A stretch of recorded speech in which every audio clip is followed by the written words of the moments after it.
Good evening, everyone, and welcome to the Daily Wrap for what was Tuesday, the 3rd of January, 2023. Typically, what would have been my final streaming day of the week, but this week's a little different. This week, actually, I'm doing a 7-day streaming week for scheduling purposes. Next week, actually, the schedule will be a little different again. But anyway, let's talk. Today was an interesting day. On today's episode of the Level 1 podcast, I basically was trying out my new kind of background ambient lighting. People seemed to like the ambient lighting during the podcast. We actually had it as like this nice icy blue for God of War Ragnarok. And we're talking options on what I can do to improve it because I know right now it's not optimized. You know what I mean? Like I know that it could definitely be better. So people were basically saying there's no way it'll be good until you get better lighting. You know, right now I'm using a college lamp. Right, this is meant to be for a dorm room, and I've been using this for 10 years. I'm not kidding. This is the same lamp that I was using back when I lived in Connecticut, and it's not a great one.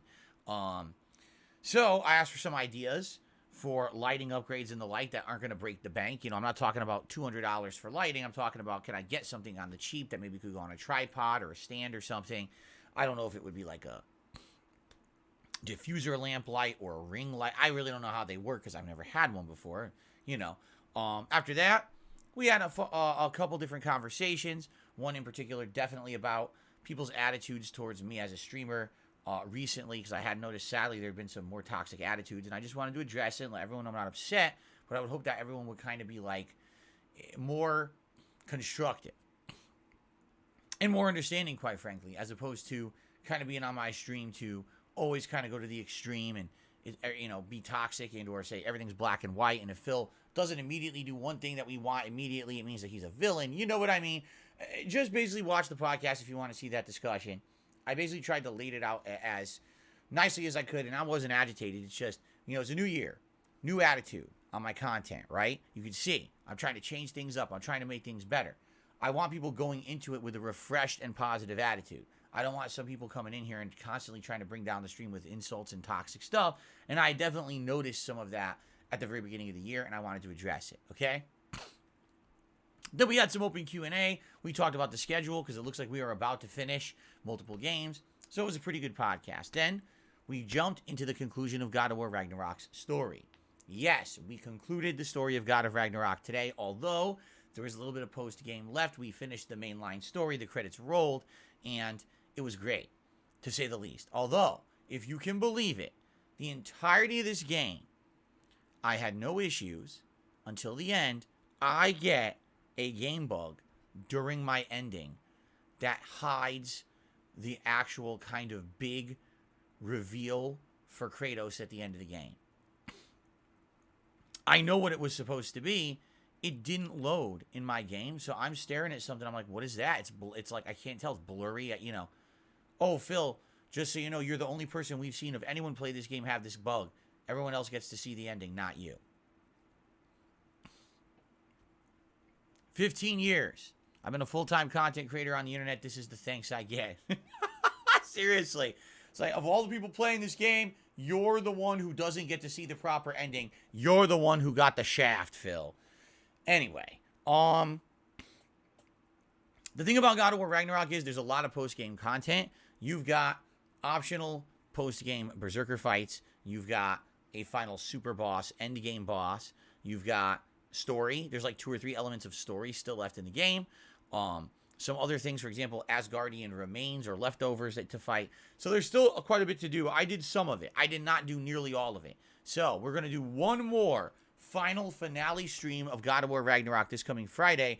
That will see the final story elements, the final fights, and finish the playthrough, all right? Unless I get stuck on a boss for hours and hours, which I don't foresee considering the fact that literally I'm going to be at max upgrade at that point. I don't see how a boss could really be that hard on me that I would take, hours and hours to beat one at this point. I guess we'll see, but I think we're going to do all right, and I'm very much looking forward to that, and maybe even getting the platinum. We'll see, and finishing the playthrough. Okay, so that's going to be Friday. But anyway, great progress today. Good support for the stream. People seemed to like the lighting. Everything went really well. Tonight's late stream was Resident Evil 1 Remake, continuing on with the Jill side run and the harder difficulty than from what I have played nearly 8 years ago when I did my first run in 2015. It's tough because now we're getting to the part where the Crimson Zombies are starting to pop up. And it's getting really tough and frustrating because of limited ammo. Inventory management absolutely was a major problem tonight. We got through a lot of the mansion, and basically got to the areas right past the mansion, heading into the other back end areas. And then we were running out of time, and I was desperately looking for somewhere to save. And we ended up in this long segment, so I ended up going late, actually. And then finally wrapped it up using my final ink ribbon to save the game.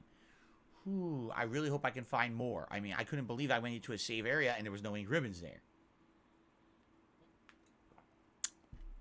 Anyway, it went well. Admittedly, I'd say support was okay. That first Resident Evil stream we did a couple nights ago, oh my god, the support was overwhelming. Tonight it was okay for a late night stream, so I'm not going to complain. Not every night's going to be, oh my god, blow you away. It was nice. The audience was good. There was a lot of people on the stream. This time we had red backlighting. People really seemed to like it. Again, the lighting on me during these streams isn't great. If I had a ring light or whatever so you could see me better with the backlight, it would be great. We don't have that right now, but people seem to like at least my efforts today to make it look good, okay? So those are the streams. Overall, pretty good streaming day. Tomorrow is my final streaming day of the week, consecutive streaming day, I should say. Endgame of Pokemon Scarlet. Do I think we're going to beat Pokemon Scarlet tomorrow? No. Why? Because we got to do the Elite Four, and I'm sure every one of those duels is going to be very challenging, considering the other duels I just did with Team Star, as well as the final duel there with Arvin for the Titan Pokemon were incredibly tough and took multiple tries to do. I think it's going to be kind of more of the same here. With the Elite Four, maybe having to adjust my team every time, having to level up a bit, perhaps, grind, I don't know. We'll have to see because I haven't spoiled myself on it yet. But after the Elite Four and the Championship plotline, then there's a post-game plotline that everyone says about 90 minutes long.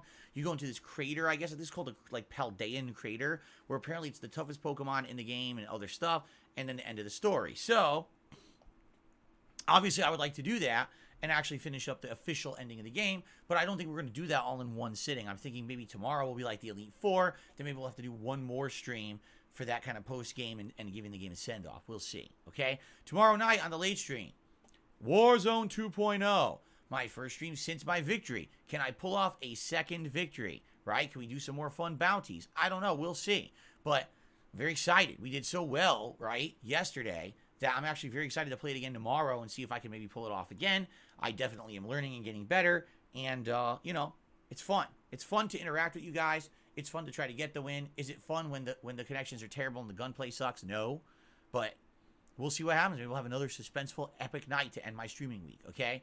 So I'm not here Thursday. Fridays when I come back, that'll be the final stream of God of War Ragnarok. That'll also be the next stream of Resident Evil Remake. Basically, over this weekend, we're going to finish God of War Ragnarok and Pokemon. When we do, we're going to do my year-end series, okay? Likely I'm thinking maybe Sunday, if not Monday, but probably Sunday. I don't know how long they're going to take because what I need to do is sit down and actually go through the most disappointing and the best games of the year and figure out exactly which ones I want to talk about. I got to single out the videos that I want to play on stream for you guys, and talk over and rate them, rank them. So I'm going to think about that, over the weekend, obviously. And so that's coming up this weekend. And then when that's done, we got new playthroughs. Our first new playthrough of the year is One Piece Odyssey coming this coming Tuesday, the 10th of January. And we got a Viewer's Choice event. Over the course of this coming weekend, you guys are going to begin to vote on the most nominated games. You guys have already been nominating games for about a week. That'll be turned into a poll this weekend. You'll start voting. That'll determine the next major playthrough. And we'll probably even have one more playthrough along the line there. Excuse me. I was leaning towards trying out the Need for Speed game. This is a game that came out in the beginning of December, I want to say. And most people skipped over it. It wasn't a game that most people talked about. It is available on this EA Play service that you get as part of Game Pass Ultimate, which I have. Remember how I did the trial of Madden over the summer? It's the same premise where you could try a trial of the game. So maybe we could do a stream or two of it and see if it's any good. And if it is and you guys like it and you want me to continue with it, then I could actually get the game and continue with the playthrough. Or we could do a stream or two of it, and if it's not good, ditch it. Do something else. There's so many other games that we could be playing right now. No commitment. At the same time, I'm intrigued. I haven't done a racing game in so long. Maybe it would work, right? So, that's kind of what I got in mind. By all means, leave a comment on this video. Let me know what you think. What do you think about how everything's going? What do you think about the lighting? Any suggestions for improvement? Do you think that it's great that the playthroughs are ending this weekend and you're excited for the year-end series? What games do you recommend I should do next besides One Piece? I'm going to be looking for 1 to 2 more games to jump into. Please give me feedback. The more feedback I get, the better. All right, guys? In the meantime, thank you very much. Please have a good night. I hope you enjoyed the daily wrap, and I'll see you tomorrow for my final consecutive streaming day of the week. Peace out and have a good night, everyone. See you tomorrow.